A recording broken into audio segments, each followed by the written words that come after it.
In this video, I'm going to walk you through exactly how to set up a profitable TikTok ad campaign from scratch. Now, if you go to tiktok.com/business, you'll show up on a page that looks just like this, and you can create your own account by clicking the top right button and click Create Now. Now, that's going to walk you through a series of questions like getting your name, email, phone number, and then setting up your business information on there. And eventually, you'll be spit out on a page that looks similar to this, where you can actually start in a business center or your ads manager. I'm going to go ahead and dive into the ads manager on this page here so we can get setting up our ad account and our pixel immediately. Now, one of the really great things about TikTok is there is word on the street that the same developers that created Facebook ads are also the developers that created TikTok. So you can see that a lot of this stuff is going to be very similar to what you see on Facebook ads if you're familiar with running Facebook ads. I'm actually going to go to the dashboard side of this real quick because I do want to show you a few important things before we get started creating some ads. So number one is when you're looking at the actual TikTok page here, the first thing you want to set up on the dashboards is go to assets and go to events. It is on this events page here that we're actually going to set up our pixel, our TikTok pixel. If you're unfamiliar with what a pixel is on any of the advertising platforms, essentially it's the tracking code that lets you know how successful your ads are doing. So if somebody goes from your ad to your website and they purchase something or they book a call, the pixel will indicate this person came from a TikTok ad. The second function of the pixel is actually to get better over time, because what happens is the pixel will push back to TikTok and say, these are the types of people that are purchasing or booking a call, and so we should run more ads to these people so this person can spend more money in this campaign. So for 99% of you, you're probably going to be setting up web events, which is this one right here. So we're going to come down here and click Manage. I already have a pixel set up on one of these accounts here. So we're actually going to come back up here and click up Set Up Web Events in the top left if you're starting from scratch. I recommend clicking the TikTok pixel, left-hand side. We'll click Next on this. I recommend manually installing the pixel code yourself. Let's just name this anything we want. So we'll call it Ravi's Pixel. Right? You could call it your business name's Pixel. Next. I recommend standard mode for majority of people. We're going to click Create. And it's going to spit out a pixel code. Now you can email this pixel code, you can download it, or very simply, you can copy this pixel code right here and then go to your website, whether it's ClickFunnels, Shopify, Google Tag Manager, or even WordPress, and you can put this pixel on all of the pages that you're going to want to be tracking people towards, and you're going to be wanting information being sent from your website back to TikTok on. It shows you right here, copy it, paste it on the pixel website. You do want to allow first-party cookies. You can click enable advanced matching if you want to, and then come down here and click Next. The next thing it's going to ask you is if you want to track URL events or click events. So an idea of a URL event would be if somebody reached a specific page, then you want to be able to track that. Another time could be if they clicked something, then you want to track that. Now, for majority of my clients and for the people watching this, probably the URL event is going to be the way that you want to do it, because you want to be able to trigger if someone purchased something, they will probably end up on this thank you page. Or if someone booked something, they'll probably end up on this thank you page. So let's click Add URL keyword. And then you'd want to say, what's the event you want to track? So for example, let's say I want to do complete registration. So this would be once somebody fills out an application to work with us. And for us, when someone fills out an application, they end up on our booking page. So our booking page ends with scaling time. That's the page of our booking page. So if someone visited scaling time, it means that they had to have been on the page before, which was when they submitted the application or completed their registration. So then I click complete setup, and it would allow me at that point to actually set up the pixel the way that I wanted to. Now, I don't want to go through this whole thing because I don't actually need to set up a pixel right now, but I wanted to walk you through. It's really, really important to set up your pixel correctly from scratch, so that way we're tracking things correctly and your ads can be as optimized as possible. Now, if we go back in the top left-hand side here, the only other thing I want to show you is audiences. Now, one of the great things about TikTok ads is very similar to Facebook ads and other platforms is that you can actually upload audiences. So whether you have an audience of people that have booked a call with you in the past, people that have given you their email, or even people that have purchased from you, you can actually create an audience here and create a custom audience and upload that information into TikTok. I'm going to show you two reasons why that's important in a moment, but just to walk through the different different types of custom audiences. You have custom files. So these would be things that you downloaded from your CRM or your email software. Could people that like engage with your content. If you already have a TikTok profile, it'd be really great to create an audience of people that have already engaged with your content, people that have visited websites, etc., etc. So the other nice thing about audiences is if you create a custom audience, like this one is people that have completed and purchased one of our low ticket products in the past 180 days, what we're actually going to be able to do is to create a lookalike audience from this custom audience. So you can come over here and click lookalike audience. You can click the source of whatever you want the audience to be, and you'll see your custom audiences on this lookalike audience. And what a lookalike audience is you're telling TikTok, hey, here are all the people that have purchased a low ticket product from me in the past 180 days. I want you to go out there and find people that match this exact same audience as closely as possible as far as their demographics are concerned, buying behaviors are concerned, download, clicks, all of those are as similar as possible to that original audience, but then go find me another million people that match this. And so that's a really great audience to start with if you're running ads. And almost always, I've personally spent over $4 million in paid advertising in the past 3 years. Almost always when I'm launching a new campaign, I will start with lookalike audiences from high quality custom audiences. So if I have a custom audience of 1,000 customers, then it's going to find a really great lookalike audience of people that match those customers. Now, if I had a lookalike audience from 100 people that had, let's say, engaged with my TikTok, that's not really going to be that valuable of a lookalike audience, because the people that you're basing the audience off of, that custom audience of 100 people that have engaged with your TikTok, well, you could find another million people of people that would engage with your TikTok, but that doesn't mean they're going to buy your stuff or become a lead or book appointment with your company. So remember, the further down the funnel you can go in your sales process, the closer to the actual sale or the sale itself, the better your lookalike audiences are going to be. Okay, so hopefully that makes sense to you. Now, let's dive really quickly into the actual campaign setup. So I'm going to go on the top left and click campaign. And then right here, you can see this create button. So let's create a campaign. Let's create one together on this video here. Now, just like Facebook, you should see a lot of familiarity here with what Facebook is set up and what TikTok is set up. I will tell you that for 90% of you, the only thing that will matter is conversions, not traffic, not reach, not app installs, not video views, potentially lead generation. But for the majority of people on here, if you set your pixel up correctly, the only thing will matter is conversions. And that is the only type of campaigns that I run. So let's click on conversions. Then you want to name your campaign name. The way I do my naming conventions is the name of my company, Scaling with Systems. Then I say what the actual campaign type is, conversions. And then I can add in if we're doing some kind of campaign budget optimization or something else like that, but I typically don't. So SWS conversions, I don't do split tests, I don't do campaign budget optimization, and I don't have a limit on the budget. We'll click continue. And now we're going to go into the ad group. So the ad group, just like an ad set on Facebook or an ad group on YouTube ads, is going to be what is inside the campaign. This is when you start actually setting up the targeting for your ads. So I'm going to come to the ad group name. I'm going to call it Scaling with Systems. We'll call it Conversions. And then now I put in the actual targeting of the ad group that I'd like to do.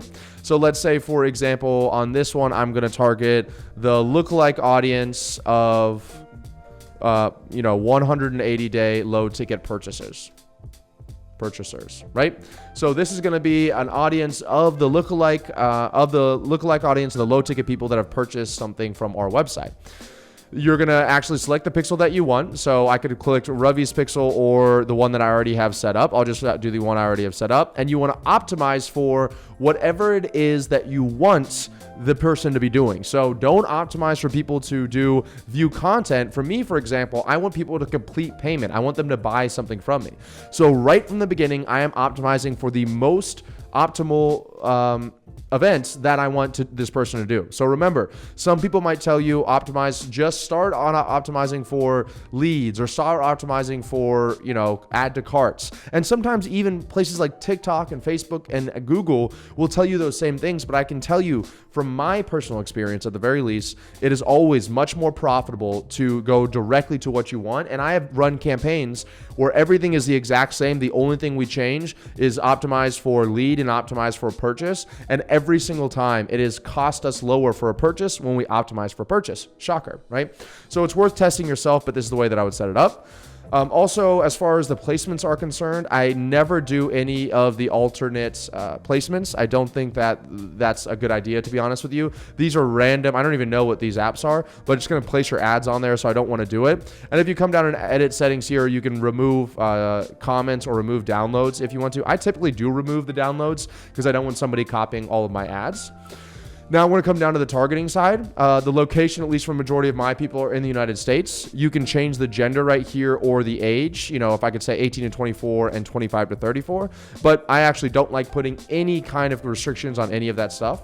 And then down here, you can start to see some of the detailed targeting, interests and behaviors that you can actually start putting inside of this. So I'm going to walk through what each of these looks like in one moment. But I also want to show you, if you click this detailed targeting button on the bottom here, you'll see that this is where I could put my custom and lookalike audiences. So I'd be able to click on include, and I could say, hey, I want to target the people that are the lookalike audience of the 1% of people that actually purchased the low ticket product of what I am selling, right?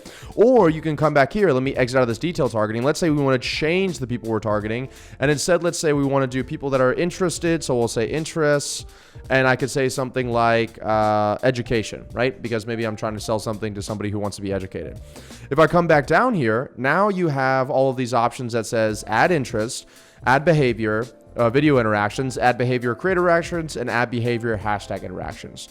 This, ironically enough, in my experience, it actually goes most valuable to least valuable going down here. So I always start with creating an ad set or an ad group that is lookalike audience and custom audiences separated from each other. One has lookalike audiences, one has custom audiences. And then I also always add an interest-based targeting, or maybe 3 of them, or maybe 5 of them. I almost never use these last 3 down here because I honestly don't think they are that valuable, or I haven't seen a higher enough return on ad spend as I had by doing the interest targeting up top here. So if we look at the interest targeting, this is going to be target users based on their general interests or purchase intentions. And for example, that opposed to creator interactions would be target users based on how they've interacted with creators on TikTok. So you could say that people that have followed people that are in, let's say, let's type in education here, that are in the education niche, if that's what I wanted to do. But like I said before, I don't think that that one's that valuable. So instead, I'll come to the interest targeting, and let me try education in the interest targeting side of things here. So people that are interested in education, right? So if I click on that, now it creates an audience of people that are interested in education. And I could come in here and they're interested in a mentor. They're interested in, let's say, internships or master classes. And every time I'm doing that, what I'm doing is I'm making this size right here in the top right, this available audience, larger or smaller. And the larger an audience you make, the more you can have your ad set and ad group scale. So at 76 million people, I could scale this to $30,000, $50,000 a day in ad spend without any problems with it. But if I got really, really narrow in here, like let's say I had to have them, they had to have followed a specific person in the education niche. Well, as you can see, it brings it down to less than 2,000 people. So I'm not going to be able to really run any ads in that. I'll hit that in literally one day. So that's the other reason why I like to keep as general as possible and start with the interest targeting. The only downside of having something too broad is you're getting people that aren't that qualified. But the way that I like to talk about ads is that when you're running ads, I like to have the targeting be as wide as possible, and then let the ad creative and the actual sales copy on the pages be the thing that narrows down the audience as much as possible. And that's what I've seen the most profitable ads. So you can set up any kind of behavior or targeting inside of here. I actually have a much more in-depth training that I'll put down in the description below that walks through how we spend around $500,000 a month in advertising spend and how we set up different audiences that you can check out if you want to. So let's move down to the budget and the schedule. So once again, they recommend at least $131 a day on TikTok. Shocker, they want me to spend a lot of money. The majority of the time, I start at $50 a day for my budget. And you can start the budget. Typically, I try to start it the next day at 5 a.m. if possible, but it's not absolutely necessary. But I do like to make sure that it has the full day to spend the ad spend. So they're not trying to shotgun all of the spend in, let's say, if I try to launch it right now, the second half of the day, okay? And then the optimization goal is always going to be conversions down here. I always do the bid strategy is lowest cost, and then I will click next, right? So we'll let this load for 1 second. And now we're on the ad level. So remember, we had the campaign, which was conversions, the ad group, which were people that were interested in education, and then the ad itself, which is going to be what we're running on the platform. So my naming conventions are the company name, scaling with systems, conversions. Then we're going to do the targeting, which is going to interests and education. And then we're going to do the ad creative. So let's say this is an ad where I talk about, want more freedom. Okay. So that is the name of the ad. That's what I talk about in the ad. That's the hook of the ad. Now, I like to do, this is really important distinction here. I like to actually use TikTok accounts to deliver Spark ads because it makes it seem like a more personalized video. So you can connect your TikTok account to your ad so that you're running ads directly from your organic TikTok profile. So I have one at Ravi Abuvala. Follow me on TikTok if you're not already. And I can run the ad directly from that account.